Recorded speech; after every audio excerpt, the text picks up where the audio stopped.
But the dudes, the blow dry, the feathered, just masterpieces. And if you don't right away think to yourself, that's a bad idea, then you've never seen a movie. There's a radio guy. I know. There's a radio murder in it. There's spelunking. There's cannibalism. There's a beard like nobody's business. That sounds like a good time. We're going back to college this time on the Fright Club podcast, and we've got a special guest, which means I'm going to try to get through the whole thing without comparing GPAs, because if we do that, I'm going to come out the loser. We're just going to talk about movies. Welcome. This is the Fright Club podcast, and she is Hope Madden. He's George Wolf. And we are from madwolf.com, and have we recovered yet from the jump scares? Man, that got the heart racing. It was fun. It was. Got a great response. People love jump scares. They do. You don't. But what we did, we found... I like some of them. Yes, that's the thing, is that there are so many. We couldn't come up with a shorter list. We have 10, but there are a bunch more that could have made the list. And today's guest, it's funny, actually had never seen The Exorcist 3.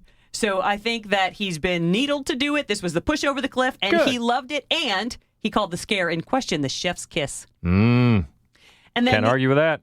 Rubicon Films, they represent the film The Droving, and well, actually, we're going to have director George Popov on. They pointed to a different psycho jump scare. So we talked about how we didn't include the big reveal, but they like the one, the first time you see Mother, when the detective is at the house and he goes upstairs. Yeah, right before the good fall scene. Oh, right before the fall. Yeah. Okay. All right. So that's a good one. But the only other one that got a lot of comments was the big jump scare in Sinister. Yeah. I think there's a lot of love out there for Sinister. Yeah. Well, thanks for the input as always. Good stuff. It was a fun podcast, and it was the first time that we did a poll to decide what our topic would be, and jump scares won. And because we didn't go in depth, we talked about 10, so the fuzziest math ever. And we got a great crowd to join us, and I think people really enjoyed that one. Yeah, and it was the first time we did it live on Vimeo. There are things we like about doing Facebook Live, but the nice thing about doing Vimeo is we can actually show the trailers, just like we do when we have it live at the Gateway Film Center. So you have that immediacy of reacting to the jump scare, which was perfect because, as I said when we recorded it, I jumped a little bit on a couple of those, and I knew it was coming.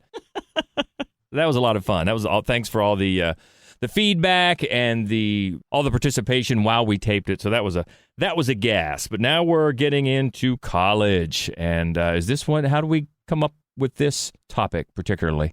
Well, specifically, our co-host today tweeted at us and told us that we ought to get into some college horror. So our guest today is movie blogger and PhD student Gordon Maples, and he suggested that we do a podcast on college horror, and actually that was what prompted the poll, to be honest with you. So we had, and it came in second, so we did it second, and so we're really grateful that he decided not only to recommend the topic but join us. Thank you for being here, Gordon. Of course. I'm really excited to be here.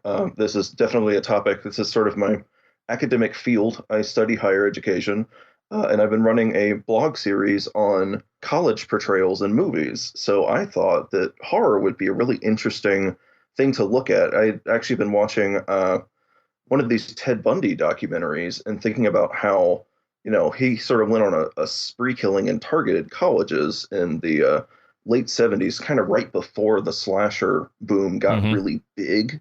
So it got me thinking about horror in college. So I'm really happy to be talking about this. And I don't think we mentioned your blog. Oh, yeah. My blog is Misantropy, MISANTROPEY.com. And I've been running a series called Ivy on Celluloid on college films, which has been a whole lot of fun to do. I've been doing it over the last couple of years. But I'm early on, I went through the whole IMDb bottom 100, and I've done a few other just sort of cheesy things like that. Looking at bad movies, cult movies, what have you. And you're currently at NC State? Yeah, I got my master's degree at Vanderbilt, and then I just started at NC State. I just finished up my first PhD year there. So what's the mood right there as far as current events? What's the plan? Classes? Do you have anything concrete to get back at? I've not heard anything. NC State's part of a pretty big university system, the UNC system, and they have not announced anything as of yet. So far, I am anticipating them going a little more conservatively. I suspect we will be online, but it has really varied by university system, what they've been doing. I've heard Alabama's going back, Purdue's going back. But yeah, California State is going online. But we'll just see. It's very much, there's not a whole lot of commonalities about what they're going to be doing. Very fluid situation. So perfect time to put our heads together. And you guys really did, because coming up with this top 5 list, you guys are pretty much in agreement. So great minds, really great minds, are thinking alike here. But what we're going to do, it's a good list. Sorry, what we're going to do is take a couple minutes longer than we usually do to talk about the also rans. Because the one movie that Gordon had brought up that wasn't on the list, which I would love for you to tell us why you wanted to talk about it, why you thought it might be worth watching, is Final Exam. Yeah, Final Exam, 1981, right in the middle of that big slasher boom. And this is, I wouldn't even say it's necessarily a super good movie, but it's a really interesting movie, like from my perspective, like as an academic looking at the history of higher education. It is pretty much a run-of-the-mill slasher, but it all takes place on a college campus. They filmed it on a real college campus. They filmed it with college students. They actually recruited students from throughout the Carolinas from a few different drama programs to fill it out. So it feels like college students of the time. But also there's a few moments in it that just like are kind of shocking and sort of amazing looking back. It also has a fantastic trailer that I highly recommend looking up. But early in the movie, there is a prank where I believe it's a fraternity, shows up in an unmarked white van and they start just firing guns all over campus, which is something that in 1981 might have looked like something I might have maybe evoked more of like the tower shooting at UT Austin. But today it looks very, very different and would not at all come off as a prank. But yeah, there's things like that it really punctuates how different a lot of things. Also, there's like nowadays, it's not uncommon for a university to have a whole police department situated on campus. But in this movie, it's just a sort of sleepy, as I recall, drunk security guard in charge of the whole campus. So there's things like that just sort of like, wow, this is a totally different time and setting. But yeah, it's kind of a fun old sort of, I think it's got a little bit of cult acclaim, but totally worth digging up. Final Exam, 1981. It's definitely out there. That's funny. One security guard for the whole campus. I mean, coming from Ohio State like we do, they have a very huge police department. So that would not quite be enough, especially if you're drunk. No. Yeah, I have not seen that one. I haven't seen the trailer either, so I'll have to check that out. Yeah, there are a couple others. That one, I'm not going to say it reminds me of, but it did kind of, I think probably the time period put me in the, it made me think of the film Pieces, which I had not thought about in terms of college horror. And it's, I don't care for the film Pieces. I know that it's got a huge cult following, but it certainly wouldn't have made the final list. But it occurred to me as I was watching the trailer for Final Exam that would be one worth mentioning. And also, of course, I think Happy Death Day kind of brought horror back to the college campus because we hadn't seen really one college specifically on the college campus, not since like the early 2000s kind of CW crossover flooded the kind of slasher, post-slasher genre. We saw everything everywhere. But the other one that we watched a couple days ago, maybe a week ago, just to see if it was going to make the final list or not, and I'd forgotten how not very good it was Hell Night. You know, the funny thing about Happy Death Day, I just watched this for the first time earlier this week, and I was really surprised at how impressive it portrays a college campus. It filmed at Loyola University, New Orleans, which is a gorgeous campus. Mm-hmm. I went to Tulane for my freshman year, which is literally right next door. And it is the sort of the repeating nature where they sort of go back to the dorm room and then the quad. Showing the quad in that way with all the tables set up and all the sort of activities, I don't see that a lot in college movies, but it definitely, that's what it feels like to walk around on a college campus on an average day. So it does capture that really well. And it's a fun movie. I don't think it's necessarily a great movie, but I think it's an interesting little portrayal there. Yeah, I think both of us, when we saw it in the first place, thought that it was considerably better than what we expected going in. And it's funny because the sequel, which we don't even consider a horror film by any stretch, we were really disappointed in, although I think Happy Death Day 2U has maybe more fans than the original one. But then the other one, George, did you want to say anything about reliving 1981 when we watched Hell Night the other day? Yeah, it was, well, first of all, the hair just jumped out. Usually in those 80s movies, especially the late 80s, it's the women's hair that jumps out. Huge. You know, you had the huge rock and roll hair. But the dudes, the blow dry, the feathered, just masterpieces from Vince Van Patten and the other guys in this was just a thing of beauty. It was. I mean, it's funny. It's not a very good film, as most of the ones that we just mentioned are not very good films.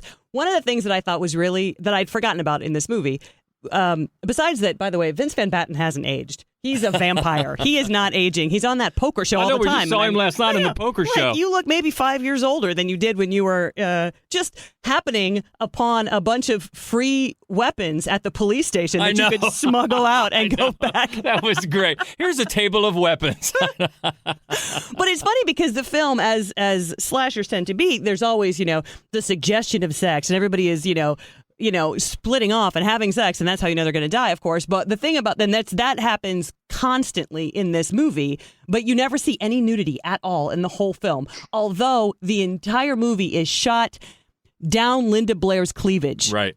So I guess it evens out. And then they have that just shameless copy of the horse's head scene from Godfather. I mean, come on. Oh, no. Oh, yeah, that was great. And one more you were considering, The House on Sorority Row. Yeah, I rewatched it and realized that I didn't even have that sort of so bad it's good fondness for it that I thought I had. So I thought, well, I mean, I'll mention it, but we're not going to dig into it. So we could just jump into the actual top 5 at this point. Yeah, why not? Okay, speaking of the 80s, we're going to start there. 1986, alien brain parasites. All right, you got me. Entering humans through the mouth, turn their host into a killing zombie. Some teenagers start to fight against them in Night of the Creeps. The night of the former is finally here.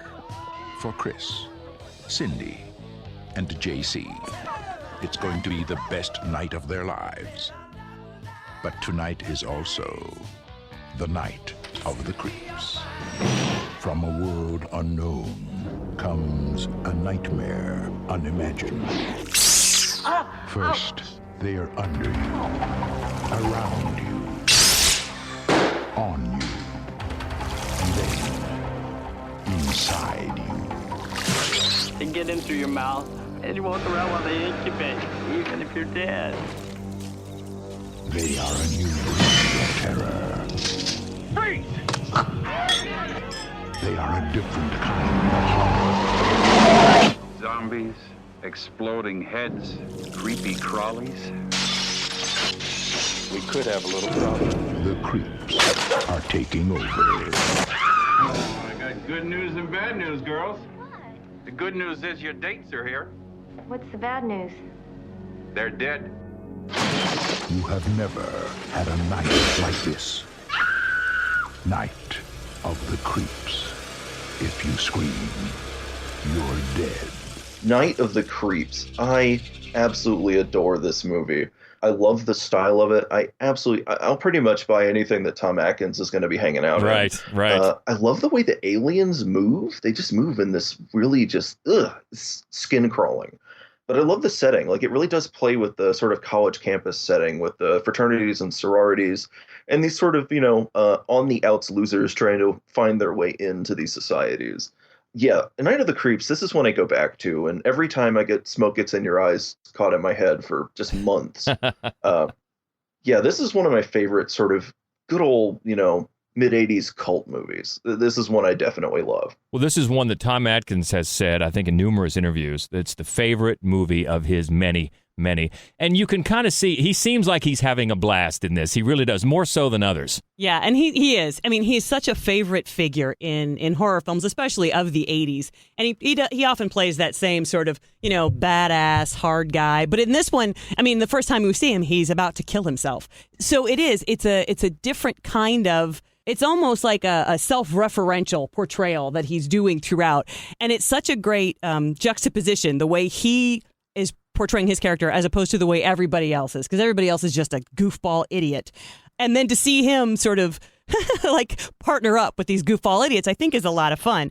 Fred Decker, of course, who did Monster Squad, he's the director of this movie, and one of the things, the writer as well. And one of the things that I think one of the reasons that this movie stands the test of time, where so many kind of cheesy 80s movies doesn't, is that he had such a very clear vision of what he was doing. It is such an ode to B horror. It embraces it. It embraces the cliches. And more than anything, you can see it right away. You can see it in almost everything about the film, but the names, right? There's a Sergeant Raimi. There's the girl's last name is Cronenberg. There's a Hooper. There's a Cameron. There's a Romero. When a character's name is Cronenberg, you pretty much know what they're trying to reference there, pretty much. And also, I was reminded in watching the trailer, in the bathroom stall there, you can't miss Striper Rules on the side. On the side. And that is because I just found out there's a great reason for that, because the makeup artist for this movie was seeing the Striper singer, Michael Sweet, at the time, and they ended up getting married. Oh, I see. Yes, because unlike Poison's girlfriends at the time, Striper was a little more wholesome, as bandmates go. I think one of the ways you can tell that this film has something of substance to it is the way that it has influenced other films. In particular, one of our all-time favorites, James Gunn's Slither, which opens almost plagiarism. I mean, it's so similar to this movie, which in itself, this movie is very clear in the way that it kind of pays tribute to the Cronenberg film Shivers, and how all three of these films have those big slug monsters that are trying to get into your body. There's nothing sexual in the way that that's represented at all. It's just wonderful. Like, I can't recommend this one highly enough. It does at times feel like the college setting is somewhat incidental to it. But I do like initially sort of losers on the outs trying to find their way into the sort of good graces and into the party life a little bit. But yeah, this one's so fun to watch. I would love to do like a double feature of this with Slither. That would be so. Oh yeah, just weird little wormy things at the drive-in. Since some more of the drive-ins are opening up right now, absolutely, that would be perfect. Good idea. Yeah. Let's get on that. Night of the Creeps, number 5 on our college horror list from 1986, and we'll move up to number 4. This is one I think that benefited, at least for us, from one of those movies that benefits from low expectations. We weren't expecting a lot, but man, it was a blast. It's from 2018. A group of college freshmen pledge an exclusive fraternity, but soon realize there's more at stake than they could have ever imagined. It's just called Pledge. So you ready to pledge? Yes, sir! Woo! Over the next 48 hours, you will be tested physically, mentally, emotionally. Privilege comes with hard work. Sacrifice. This is part of tradition. What does this have to do with the club? We're looking for your breaking point, because great men don't have one. We can't keep doing this for 48 hours. It's just hazing. Yeah, that's what frats do. David, this isn't a frat. Come on. Yeah, we sat down to watch this a couple of years ago, and I forget the running time. It's not very long, maybe 80-some minutes. So it is lean and mean and it moves, and it's not a masterpiece, but it is a ton of fun, and it delivers on the uncomfortable violence. It really does. Yeah, I mean, this is one of those instances where we use the word fun in a way some other people might not. Because it's a nasty little film. And it opens up, one of the reasons that you stick it out, although again, it's not very long, it opens up with such a cliche, but the 3 lead performances, which are like, the 3 best friends who are also losers, who are trying to find some tribe to accept them once they get to, as their college freshmen. The reason that you stick it out is because the 3 performances are so very, very authentic, and the friendship feels very real. So what they do, of course, is they get tricked into going at the wrong time to a rush party. So the party is long over, and then they're pissed off, and they're having this terrible, terrible day on this day that the in particular one of the 3 wants to rush a fraternity. When a hot girl says, "Hey, what are you guys doing? You should come to a party later." And if you don't right away think to yourself, that's a bad idea, then you've never seen a movie. And so, I wasn't loving this in the first, I guess, act, because I thought, well, I've seen American Werewolf in Paris. I mean, there's so many where you're like, don't go to that. But it really takes some unexpected but not inauthentic turns, and it gets so mean. And eventually you realize that it's not just sort of eviscerating the hypermasculine tribal nature of fraternities. It's looking specifically at the American idea of success, of privilege, of entitlement. And that it's done. It's such a quick, tidy, dirty little film. And the nastiness, that the actual hazing is so just gut-wrenchingly nasty that it's impossible like to keep your eyes on it the whole time. Yeah, the director is Daniel Robbins, and the writer, Zach Weiner, he also stars as one of the nerds. Yeah. And no offense, Zach, you're a good nerd. Yes. You're a good writer, too. Yeah, that's right. A good writer, too. And it has, you think you have it figured out, and then you don't, because it's nice. Even in this short running time, it delivers a nice little twist that upends everything toward the finale. And it's just, it's lean, it's mean, it's nasty, but it is, in its own way, fun. And interestingly, Gordon, you actually have some academic background knowledge about this, like, sort of fraternities and secret societies and things like that. I have. This is a movie I actually haven't seen yet, but I've been meaning to get around to it because there's a lot of interesting stuff going on here. The sort of premise here of there's an allure and a sort of fear when it comes to things like fraternities and hazing and the sort of secrecy and rituals around that, and not to mention secret societies. Like another movie that's not by any means a horror movie, but plays with this idea of the secrecy and elitism of these societies is The Skulls. Oh, yeah. Sort of playing on the Skull and Bone Society, which really Yale is just all about secret societies. And there's more secret societies at universities than we might realize. When I went to University of Alabama, there's a secret society called The Machine, which at this point is hardly secret. But like at the University of Texas, there's the Eyes of Texas. Like there's so many secret societies, but they're mostly, I would say, like totally benign, but it really captures the fascination of like the public in the same way that like the Illuminati does. And I love the idea of movies playing with that. And in the same way, fraternities and sororities, they have a long history. There's a lot of secrecy and exclusivity, and it plays into sort of college as a vessel of elitism. Sort of as you were saying, Hope, that this is a really interesting way to play with college as a setting, to sort of tap into the sort of privilege and class divide that's there. Yeah, so I'm really looking forward to seeing this one. And I like that it's sort of playing with a different angle on the college setting to get at horror. They Have to Take Me, I'm a Legacy. Yeah, we like that one. That's Pledge, number 4 from 2018. Moving up to number 3, a very well-known flick from 1997, 2 years after the first series of murders. As Sydney acclimates to college life, someone donning the ghost-faced costume begins a new string of killings. It's Scream 2. Hello? Hello, Sydney. Remember me? What do you want? I want you. It's showtime. Police are everywhere. There is some freaked out psycho trying to follow in Billy Loomis's footsteps. You probably already know. The way I see it, someone's out to make a scene. So it's our job to observe the rules of the scene. Number 1, the body count is always bigger. Number 2, death scenes are always much more elaborate. Now, in this one, the college setting is appropriate because in the last one, they were in high school. So they all graduated from high school, those who survived it, and they moved on to college. And not all of the survivors went to the same college, so that's good. I mean, just the two, Jamie Kennedy and then Sidney Prescott, of course. And so she's got a new batch of friends who haven't yet been murdered. And the film itself, of course, same writer, same director, they hit the same just exceptional note of self-parody and at the same time really embrace horror. They're not. It's not like the Scary Movie series where they're just making fun of horror tropes. These guys embrace it, which makes sense, of course, because Wes Craven is directing it, and that's been his bread and butter his whole life.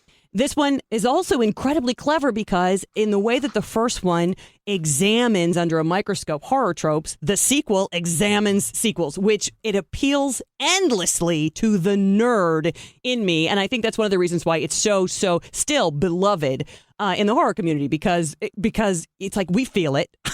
Oh, yeah, for sure. Like, I love... Like, it's hard not to love the Scream movies for the way that they sort of play with your expectations of the rules as like a horror nerd with the knowledge of that. Like, I like how they sort of weave that into sort of the curricular portrayal here with like the film class where they're discussing sequels, like what makes a good sequel, what are the best sequels. It's a little like looking back on it, kind of goofy. I think it was We Hate Movies podcast did an episode on this where they absolutely hate this movie. I don't hate it.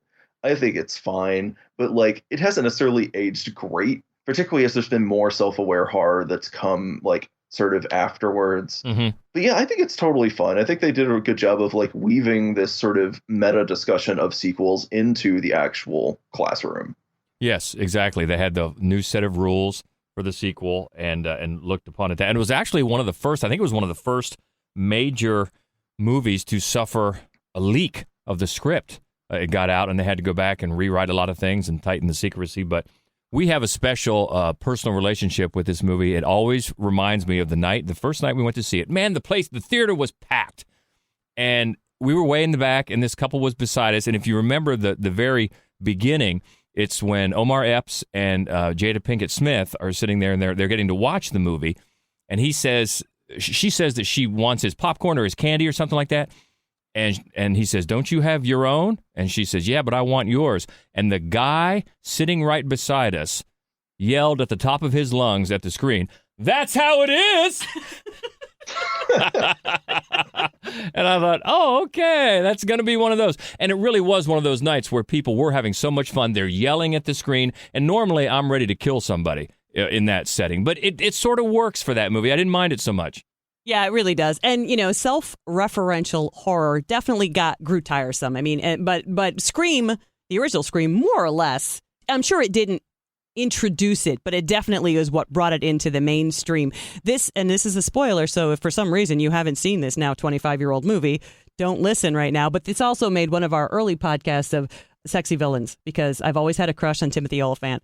And so I was going to say, this is one of the first breakout roles for him, and he's just great. Yes, I mean, the whole cast is great. You've got Liev Schreiber in it, and Laurie Metcalf, who she's one of the reasons I think this film is more clearly a comedy than the one before. Although it's still, it is a horror film. It's a bloody film. It's a slasher. It's tense and everything. But Laurie Metcalf, who's always great in everything, she's just deadpan glorious in this movie. And by the way, we should say, just in the last week or so, news broke of Scream 5, looks like, is on the docket. The only one confirmed so far is David Arquette. So Dewey will be back, but I think they're working on more. They are. I think they're probably trying to reach out to a lot of people, but Neve Campbell has definitely been approached, and she's been bouncing around. I mean, so it seems not confirmed, but likely. And also, I think Kevin Williamson is involved as a consultant, maybe. He's not. I don't think he's listed as a writer or director, but he's involved in it. So it'll be in the same universe, in the same world, definitely. especially with Dewey. Yeah. So we can look forward to Scream 5.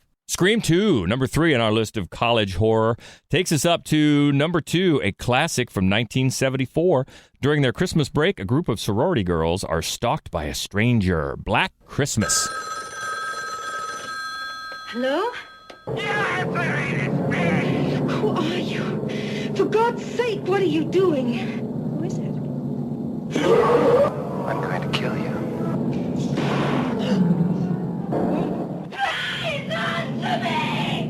We didn't get him.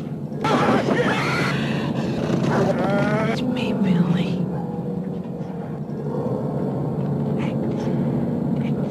This movie over the years has become a classic and much beloved by so many people. Case in point, Olivia Hussey, one of the stars, when she was meeting producers for the movie Roxanne, Steve Martin, of course, was in charge of that. He met her and said, "Oh my God, you were in one of my all-time favorite films." She thought he was talking about Romeo and Juliet, and he said, no, Black Christmas. He had seen it about 27 times. I knew I liked him.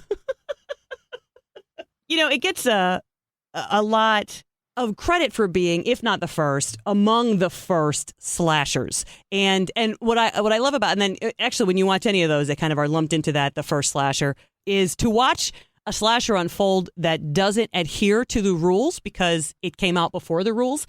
I think is just, for me, fascinating. And I always love watching this movie. I think Margot Kidder is great. I think Olivia Hussey is great. For me, and this is a lot like the way when we talk about the film The Ring, and you always bring up, George, that The Ring wouldn't have worked if that video wasn't creepy.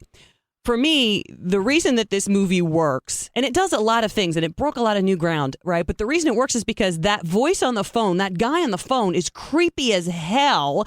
And it always still, it sort of gives me, gives me the creeps, gives me goosebumps whenever he's on the phone. And I think that was one of the first films that employed something like that. Of course, we saw it later with like When a Stranger Calls and things like that. But I don't think any movie since, except potentially the first Scream, did it as well. Where it's like, the idea of not just hanging up on somebody and then forgetting they ever called. It's so like, why are you still on the phone? But those two movies created a somewhat compelling reason because you, the viewer, were interested in what was going on with this guy on the phone and you wanted them not to hang up yet. So I think that's one of the reasons that it works. Of course, it has stood the test of time for a lot of reasons. And I think of all of the sorority horror films, and there are billions, there are so many, and nearly all of them are about pillow fights and boobs and stalkers and what's the problem?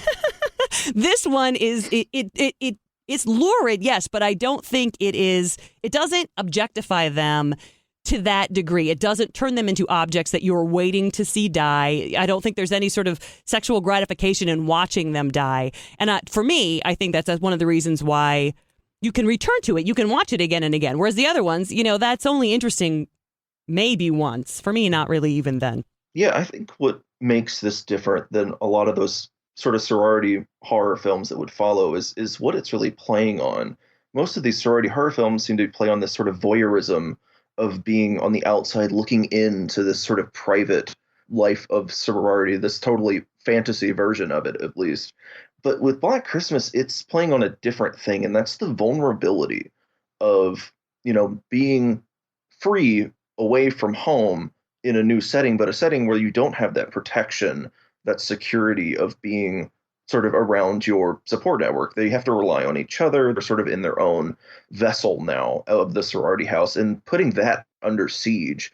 Like, the thing that's happening, the psychological terror there is the vulnerability. And that's something that you see in some college horror films. I think it's an interesting thing to play on, particularly if you're dealing with like freshman characters or something like that. But I think it's way more compelling to build on that rather than this just weird allure of like looking in on a society, on a sorority as just a sort of creepy outsider. It just doesn't work for me. I don't think it's very good for horror either. It's just playing in the sort of wanting to see the gore. There's like a weird, almost perverted catharsis, I guess is what they play on in a lot of those movies, that this really doesn't do that. But it's also just really powerful in the way it captures images. I always think about that shot of the corpse in the attic. It's just so kind of like with the collar. It's so creepy. It just sticks with you. And the director here is Bob Clark, most famous, I would imagine, for A Christmas Story, also Porky's, and also Children Shouldn't Play with Dead Things. How much I like that.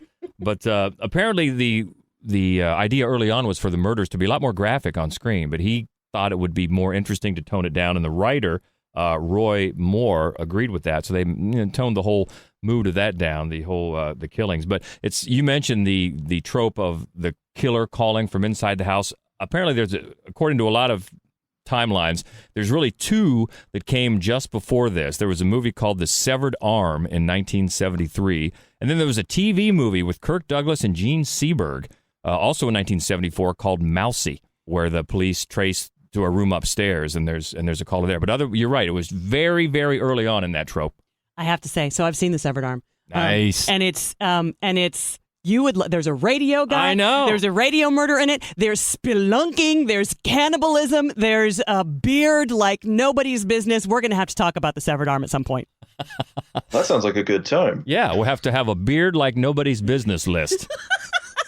And also, she wanted to mention quickly, because this was just remade from a totally different angle, which I don't know if have you seen the remake, the recent remake, Gordon? I've not seen the recent remake. There was a little bit older remake that I saw. A horror porn remake. Yeah, Okay. but this one took a totally different angle, and though it didn't completely work, I think we gave it many props for what it was trying to do. Yeah, I didn't hate it. I mean, there was a certain point in the movie where the motivation of the characters, you just had to shoot yourself in the head because it was so stupid. But what I loved about it was that it was the sorority girls, they're friends. They have actual friendships that are sometimes biting, that are sometimes not.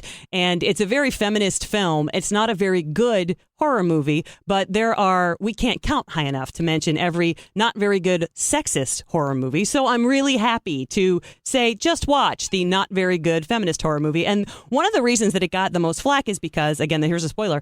In the end, the sorority boys, who may or may not all be possessed, they're locked inside the room that's now on fire. So even if there are any in there who aren't possessed, they're certainly not innocent, and nobody's letting them out, and they're all going to die. I think I may have stood up and applauded because that's a dangerous choice to make, that you're not even going to try to save them because all of the freshman boys need to die. I thought, I can live with that as a very provocative, horrific statement. The other movie that I want to mention really quickly because it horrifies me is Revenge of the Nerds. Oh, God. Which I think, I'm hoping that at this point in history, people don't look back as fondly on that film as they did for such a long time, because it's the most horrific. The sorority girls in this movie are basically innocents. They've done more or less nothing. We just hate them because they date popular boys. And so to get back at the popular boys, the heroes plant surveillance in the innocent women's home and watch them be naked, because that's not horrifying. That's not like a gut punch. They can't be the heroes anymore. They're horrible sexual predators. And how do we know? Because in the end, in the happy ending, he has a Darth Vader mask on and has sex with somebody who doesn't know it's him, which is literally rape and also is the happy ending of the movie. So there you go. I can't hate any movie as much as I hate Revenge of the Nerds. Yeah, pure hatred for that one. We're agreed. We're in agreement. With a little smidge of hate. No, a lot of hate. So let's move up to number one. Speaking of feminist horror, this one slides right in there from 2016. It's the story of a young woman studying to be a vet, developing a craving for human flesh raw.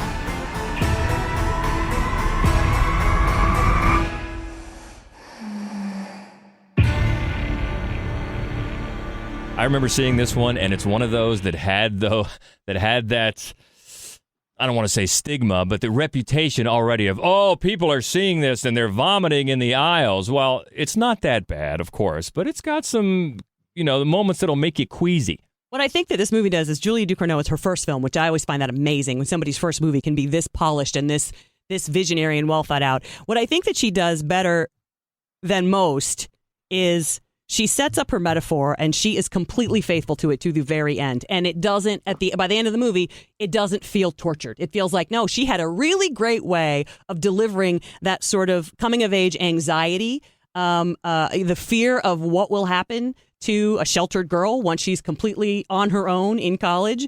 The somewhat justified fear of that. It reminded me at times of Claire Denis' Trouble Every Day, which is a movie that we love and have actually shown on Fright Club Live. Leave it to the French to have two different cannibal sex movies. And the performances are great. The sister, right, the bad influence, older sister played by Ella Rumpf is fantastic. And then the other thing that I love about this movie is that last shot. So we love the actor, Lucas Laurent. Laurent Lucas. We love him from Colbert, we just love him, and that last shot with his kind of smirky face and shirtlessness made it was such a funny, dark way to end this movie. It was like just the chef's kiss. Yeah, this is a fantastic movie, and I like that this does do that. It really dives into sort of the coming of age metaphor here, and that's a huge area of academic study, is how the college environment is great for just development of people. Sort of the exposure, the timing, typically, although that's not necessarily as true anymore. We have lots of non-traditional age students now. But yeah, it just really plays on that as the college atmosphere as being a place where you sort of develop as a person. And I just love the metaphor there. And it's a delicate balance to have such a gory movie still be a very good artsy movie.